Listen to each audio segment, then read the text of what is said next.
एक रात मक्का में जब दुनिया सो रही थी, एक सफर शुरू हुआ जो तारीख बदल देगा। ऐसा सफर जो इंसानी तारीख में पहले कभी नहीं हुआ।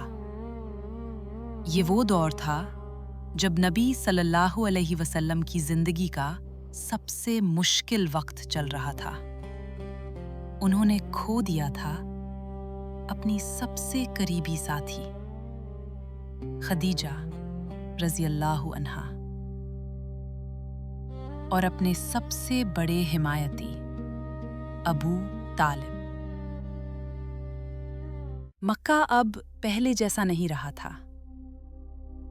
इसी तन्हाई के दरमियान एक रात जब सब कुछ खामोश था, एक मेहमान आया, जिब्रील अलैहिस्सलाम, और फिर नबी सल्लल्लाहु अलैहि वसल्लम को एक अजीम सफर पर ले जाया गया, एक खास मखलूक के जरिए जिसे बुराक कहा जाता है। और फिर सफर शुरू हुआ।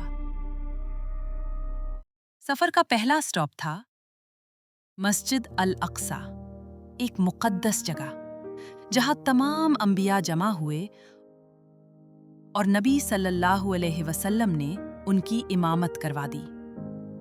लेकिन ये सफर यहां रुकने वाला नहीं था। ये सफर ऊपर उठता गया, आसमानों की तरफ, एक ऐसा उरूज जो जमीन से आसमान तक पहुंचता है। हर सतह पर मंजर बदलता गया, जैसे हर आसमान अपनी एक नई दुनिया हो। पहले आसमान पर मुलाकात होती है आदम अलैहिस्सलाम से, इंसानियत के पहले नबी। दूसरे आसमान पर ईसा और यहिया अलैहिस्सलाम से मुलाकात होती है।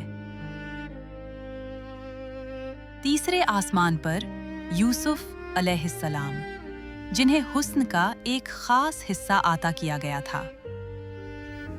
चौथे आसमान पर इदरीस अलैहिस्सलाम, जिन्हें बुलंद मकाम दिया गया। पांचवें आसमान पर हारून अलैहिस्सलाम, एक नर्म मिजाज शख्सियत। छठे आसमान पर मूसा अलैहिस्सलाम, एक अजीम और गहरी एहसास रखने वाले रहनुमा। और फिर सातवें आसमान पर इब्राहीम अलैहिस्सलाम, खलीलुल्लाह, अल्लाह के करीबी और एक अजीम विरासत के साहिब। इसके बाद सफर अपनी इंतहा की तरफ बढ़ता है, सिदरत अल मुंताहा, जहां हर चीज रुक जाती है।